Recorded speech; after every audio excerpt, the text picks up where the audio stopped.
Hello, everyone, and welcome to SlashData's latest webinar. Presenting key findings from our Q1 2021 Developer Program Leaders Survey is our very own data journalist, Richard Muir. My name is Natasha Rikar, and before handing over to Richard, for those of you less familiar with SlashData, I will provide a quick overview of who we are and what we do. SlashData is a developer-focused analyst company, and we help developer-focused orgs better understand developers using a data-backed approach. Here's a quick snapshot of some of the orgs we work with. This slide presents a good overview of the research behind today's presentation and many of the reports and interactive dashboards that SlashData produces each year. We consistently capture developers' experiences in these 11 development areas. It's important to note that these are not distinct people or separate surveys. Developers tend to work in multiple areas and there's much overlap, and our survey approach captures this cross-area experience. We run 2 global surveys each year, pulling the responses of more than 30,000 developers annually, reaching developers in over 150 countries and 8 languages beyond English, providing a truly representative sample of the community. In this rapidly growing and evolving space, we reach developers where they are, and we do this through 80+ partners and channels, everything from paid media to developer communities to Slack channels, language communities, etc. Some of these may be local or regional, others are global, ranging from student communities to professional developer forums and vendor communities as well. And with that, I will hand over to Richard for today's presentation. Thank you, Natasha. So please let me start by just talking a little bit about the developer program benchmarking. So today I'll be talking to you talking you through the developer program leader data. And this is actually a part of our developer program benchmarking research. It's a chapter in a report that we produce. And the developer program benchmarking research tracks developer satisfaction across the leading developer programs in the world. It helps our clients benchmark against their competitors. So how their developer programs perform against the competition, what developers think about them, and what the strengths and weaknesses are. It also helps set priorities for the program. Does the developer program have the right priorities? Is it meeting developers' needs? And then finally, it also helps to plan a developer support strategy, looking at the gaps that need to be addressed in order to improve the developer experience. So without further ado, here's a little bit about what I'll be talking about today. I'll begin by showing you some data on the size of developer programs. We'll then look at what developer relations practitioners do all day. We'll talk about how developer programs are justified and how success is measured. We'll then talk a little bit about segmentation strategy before coming back around to developer program benchmarking, and I'll give you a preview of some of the data that we collected. So, beginning with the size of developer programs. So, as part of our commitment to delivering a full 360 view of developer programs, in addition to the developer economics survey that Natasha mentioned, we also recently surveyed over 100 professionals working in developer relations and marketing. And these professionals represent a cross-industry view of what it means to run a developer program. And this gets us the flip side of the developer perspective. What's actually going on inside the peer developer programs? And so here I'll begin by discussing the size of developer programs. Just how many resources do you need to run a developer program? And we measured the size in 3 different ways: the number of products covered, the FTE headcount, and the budget. So beginning with most developer programs cover 10 or fewer products. This means that most are fairly small. Over half of developer program leaders reported that their developer programs cover just a handful of products, but there is 1 in 10 work for organizations with more than 100 named products. Looking ahead, we also see that developer relations teams are often very small. So, cumulatively here, around half of developer programs have between 1 and 5 FTE staff, and only a small handful have more than 1,000. We also see that budgets tend to be small. Nearly half have a budget of less than $500,000 per year. And there's actually quite a few that don't know or can't say. And I would really hope that these small teams here are the ones that are covering the small developer programs with the small budgets. Moving ahead to what developer relations practitioners do all day. We can see that content and strategy really dominate DevRel practitioners' workloads. We have 44% report that marketing content production is the activity that they spend most of their time on. And nearly 4 in 10 said that creating a developer strategy is one of the primary tasks. And this balance of strategy and action is really vital to ensuring that a developer program is successful. Further down the list, we see that interacting with developers, either by organizing events, creating and maintaining developer portals, or directly engaging with developers are all important activities. Right at the very end of this graph, we see that thankfully administrative tasks such as SEO and consolidating resources are the activities which take up the least amount of time. And it's heartening for me to see that most developer relations specialists actually get to specialize. We do see, however, that 15% report spending a significant amount of time on getting internal buy-in for the developer program. And I'll look at this in the next couple of slides. But before I move on a personal note, I'd like to say that our research and analyst briefings sits very far down the list. And as a research analyst who does a lot of briefings, I really think you should spend some more time on this. Back to justifying a developer program. And here, money talks. We see that 3 in 10 developer program practitioners are struggling to justify their budget with a calculated dollar gain, either as a direct or an indirect contribution. So just over 1 in 8 respondents selected either of these options. And even of those who did select one, a fifth couldn't estimate just how much of value a developer brings. And I'll talk more about this on the next slide. But before I move on, we see that over 4 in 10 developer relations practitioners justify the program either as part of product development investment or with a qualitative argument. Using such justifications may not be a sustainable way to run a developer program. In the face of tighter budgets and increasing searches for efficiency, once again, we see that money talks. And these DevRel practitioners who can justify their budget in terms of a developer's actual contribution to the bottom line, they stand a much better chance of growing their program. And finally, we see that for the 23% of developer relations practitioners who are struggling to find the right arguments and the 9% whose program benefits are taken for granted, actually knowing the dollar value of a developer becomes even more important. For those programs with a calculated gain, 45% estimated that an onboarded developer brings them less than $1,000 over the developer's lifetime. So there's this 18% here saying less than 200, and this 27% here saying between $201 and $1,000. And this means that understanding a developer's lifetime value is of paramount importance because margins are really tight. It's really important to get an accurate understanding of how much value a developer brings. And we really recommend taking steps to understand this value, either by creating a model where none exists or by refining an existing one. In this way, by understanding just how much value a developer brings, you can take steps to maximize this and tailor your budgets to suit. This chart also shows me that there is a communication problem within developer relations teams. Of those programs with a calculated gain, 23% or nearly a quarter of respondents who work in a program with a calculated gain don't know how much a developer is worth. And so this says to me that as DevRel practitioners, we prioritize communicating to developers, but perhaps sometimes we forget to communicate within our teams. And for those that are struggling to justify a developer program, start by understanding the lifetime gain from an onboarded developer and then communicate this to your team. So a calculated dollar gain is not always the way of measuring success. There are lots of other options too.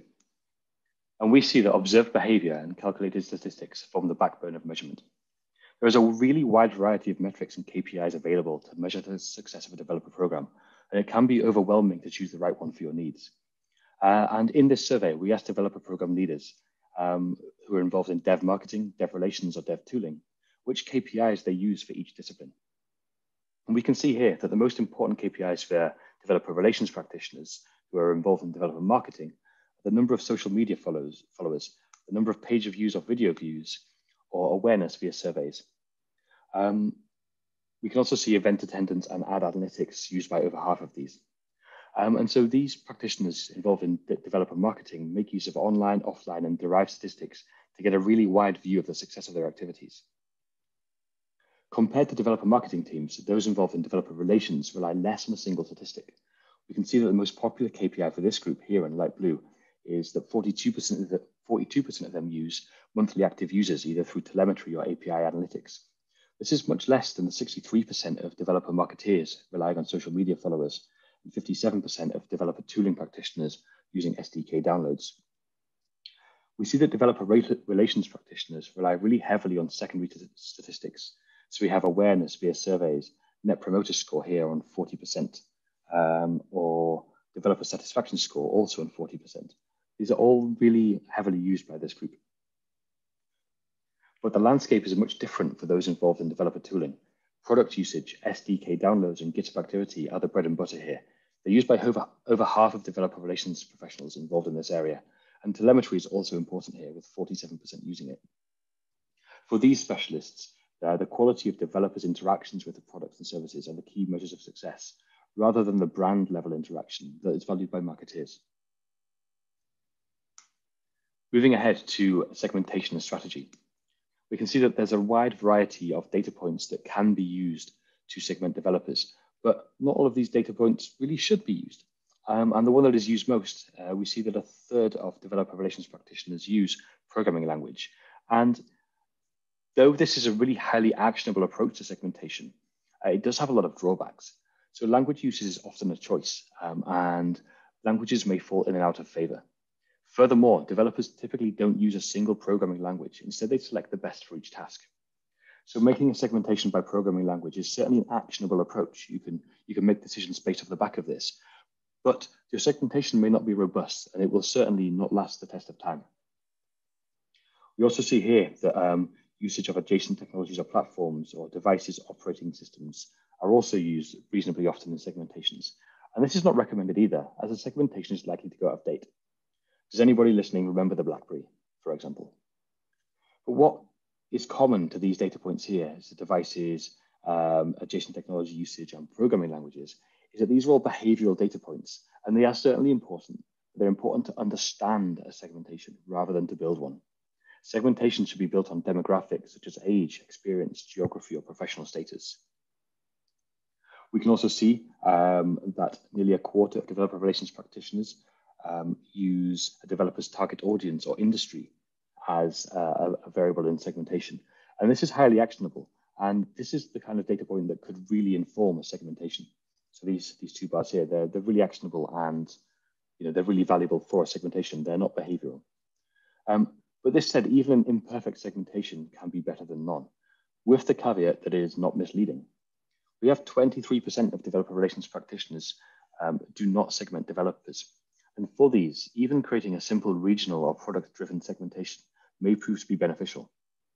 But of course, taking the time to properly create and execute a strategy built on a robust segmentation will definitely reap higher rewards, but even starting from somewhere simple can be useful. On the topic of a regional segmentation, we see that most developer program practitioners don't have a regional strategy, 56%. And a regional strategy is often a way to get a quick win. We know that developers differ in their preferences and that usage patterns vary from region to region. And we actually, in the developer program benchmarking, we provide ample evidence and actionable points in that report.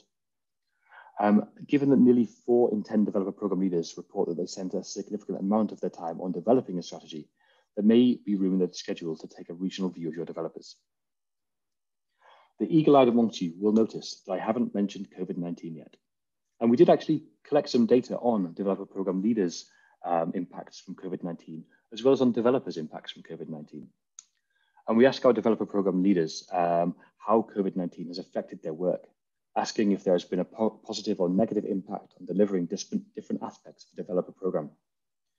And every single respondent reported that the delivery of webinars and online interactive coding events and tutorials and how-to videos has been negatively impacted by COVID-19. And given that these features, particularly tutorials and how-to videos, are really important to developers, this is actually quite worrying. And we recommend taking high-level action to ensure high-quality delivery of these developer program features can resume. We also saw that delivery of these important features was much more negatively affected than delivery of conferences and trade shows and meetups. And these are two features that fall low on the list of priorities for developers. And it's entirely possible that developer relations teams focused on ensuring high-profile events, such as conferences, remaining unaffected, and didn't give sufficient attention to other aspects that developers value more highly. But it's not all doom and gloom. On balance, some developer program features seem to have benefited from the pandemic.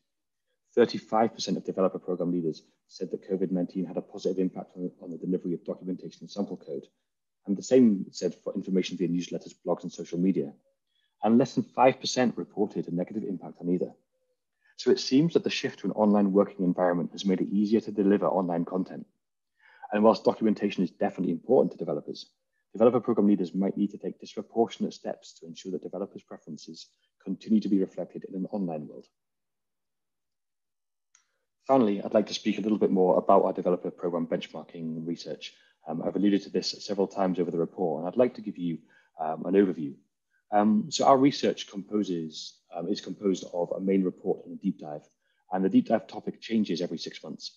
For example, in the current version, the deep dive topic is one of developer support, looking specifically at premium support. We also can create a client-specific report, which takes a really deep dive into how developers interact with a specific vendor's resources. And finally, we also have access to a dashboard that would enable you to explore the data in much more detail. But here is an overview of our developer program benchmarking research. And the headline here is Google really dominates the market with Microsoft in second place. But when we take a long-term view of this data, we can see that Amazon has actually won big recently. Google has the leading developer program by all 3 metrics of adoption, engagement, and satisfaction. But Amazon recently overtook Microsoft to have the 2nd largest developer program in the world. We also saw huge increases in satisfaction from Amazon as well. And this, the growth in Amazon's developer program has been substantial. And as the company continues to expand its product range, it can well challenge Google in adoption. And these 3 metrics of engagement, satisfaction, and adoption help us to segment the market in many ways. We can see that we have the market leaders, which I've touched upon. We also have the satisfying specialists, and these are developer programs which, although developers do not need to engage frequently, actually when they do, they have a very satisfying time. And so Unity for game development, DigitalOcean, and Red Hat, developers don't need to look at these resources every week, but when they do, the resources are of high quality. We also see under-realized value. We also see the under-realized value segment here. And these developer programs have high engagement, but relatively low satisfaction. And this means there are lots of opportunities to increase the satisfaction here. Finally, in the room to grow segment, these developer programs have lower engagement and lower satisfaction. And so there's actually a lot of opportunities to improve here as well. And though with low engagement, it might be a struggle to attract developers and to give them enough touch points to see the effect of this. Here is another look at the research we do in the developer program benchmarking. As Natasha mentioned at the start of this webinar, we cover many different software sectors, mobile, desktop, web, and cloud, as well as more emerging ones, such as consumer electronics and augmented and virtual reality. We cover a very wide range of vendors in our developer program. We have hardware vendors, we have more traditional platforms, and a wide range in between. And we also understand developer experience across many different developer program features, such as documentation and sample code, or professional certifications, or even meetups and hackathons and contests. So these 3 views, as well as the wealth of data that we have available, can really help you to understand how your developer program performs and what steps you can take to improve it. And so with that, I say thank you very much for watching. If you would like to know more about our developer program, you can find out more at slashdata.co. Thank you. Thank you, Richard. And just mentioning that the Developer Program Leaders Survey runs twice a year, and you can always view the results and share your input at developerprogramsurvey.com, or simply follow the link in the video description. Thank you.